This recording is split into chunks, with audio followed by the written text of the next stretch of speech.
The weekend rush had completely transformed the suburban shopping mall into a hub of activity.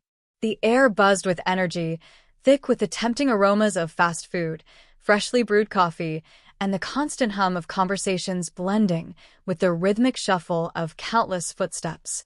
Bright digital billboards flickered overhead, flashing vibrant advertisements, while families wove through the sprawling corridors, their arms weighed down with shopping bags filled with new purchases. Amidst the bustling crowd, 16-year-old Maya Ellis smoothly maneuvered her wheelchair, her dark curls bouncing slightly with each effortless glide forward. Today, her purpose was simple: find the perfect birthday gift for her best friend. A task that should have been routine, ordinary. But Maya knew all too well that, for her, even the simplest of outings could sometimes turn into something unexpected. She had long since adapted to life in a wheelchair, ever since a tragic car accident had left her paralyzed from the waist down. While some days carried more challenges than others, she had never allowed her disability to define her. She was strong, creative, fiercely independent, but that didn't change the way the world often saw her. She had grown used to the lingering stares, the hushed whispers, and those subtle moments of discrimination that people assumed she wouldn't notice. But she noticed. She always noticed. As she neared a boutique close to the mall's main entrance, she barely paid attention to the security guard who seemed to be watching her a little too closely. Officer Gregson, a middle-aged policeman with a sturdy frame and an unyielding posture, had built a reputation for his strict and aggressive approach to law enforcement. He took pride in keeping order, but his methods often relied more on force than fairness.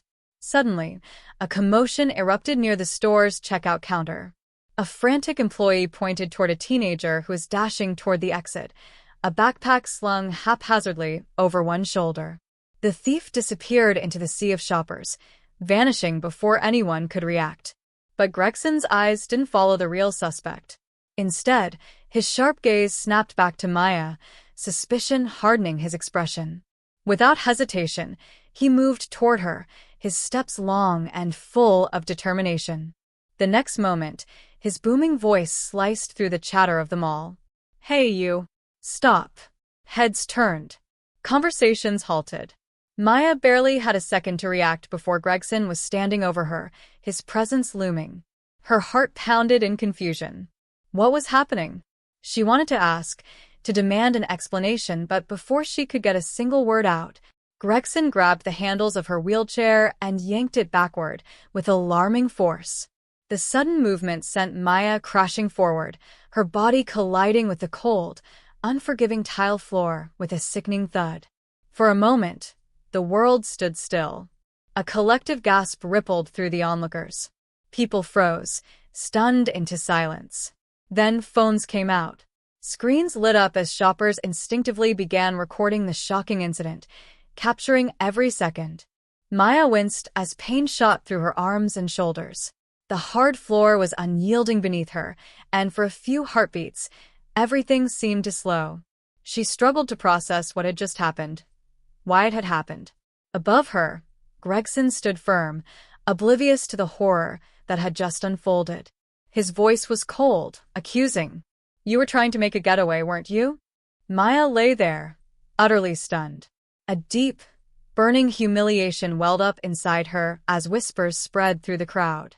Her fingers curled against the cold tile. Her pulse pounded in her ears.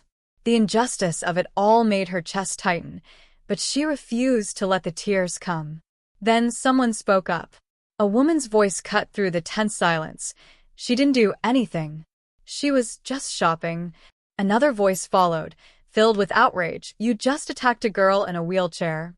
What's wrong with you?" Gregson hesitated. He glanced around, suddenly aware of the dozens of phones now pointed directly at him. His jaw tightened. But before he could utter a defense, the crowd parted, and someone stepped forward. A tall, commanding figure in a dark suit moved with precise, deliberate steps. His sharp gaze locked onto the scene before him. The badge pinned to his belt gleamed under the mall's fluorescent lights. Ethan Porter. The moment his eyes fell on his daughter, sprawled on the ground, something in him ignited. A slow, Simmering fury settled deep in his chest, cold and unwavering. Gregson saw the badge. His face drained of color. "Sir, Ethan cut him off with just a glare. "That's my daughter." His voice was calm, steady, but the weight of those words sent a visible shudder through Gregson. The murmur of the crowd swelled as realization clicked into place. Ethan Porter wasn't just any FBI agent. He was a seasoned investigator, known for his unwavering stance on justice. And now, he wasn't just an agent. He was a father whose child had been wronged. Maya steadied herself as her father knelt beside her, his touch gentle as he helped her upright.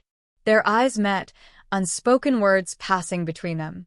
When she gave him a small nod, he stood, his attention snapping back to Gregson. "You assaulted an innocent girl." Ethan's voice was like steel. "You assumed she was guilty, without a shred of evidence. You humiliated her in front of all these people." Gregson stammered. "There was a theft, I thought." "You thought wrong." Ethan's words were sharp, final.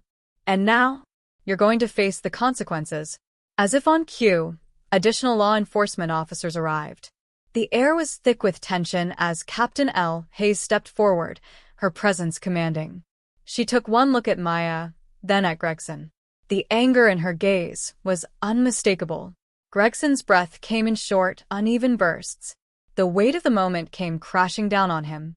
He knew. This wasn't something he could brush aside as a simple misunderstanding. There was video evidence. There was public outrage.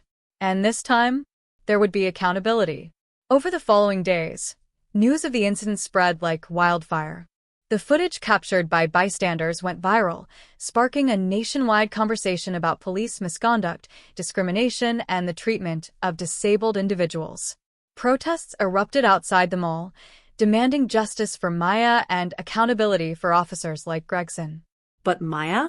Though shaken, she refused to let this moment define her as a victim. Instead, she found herself at the heart of something bigger, a movement. She used her voice to advocate for change. She pushed for mandatory bias training, improved de-escalation tactics, and policies that protected the rights of disabled individuals. Her resilience inspired thousands. Before long, she was speaking at community events, schools, even policy meetings. She turned her pain into purpose.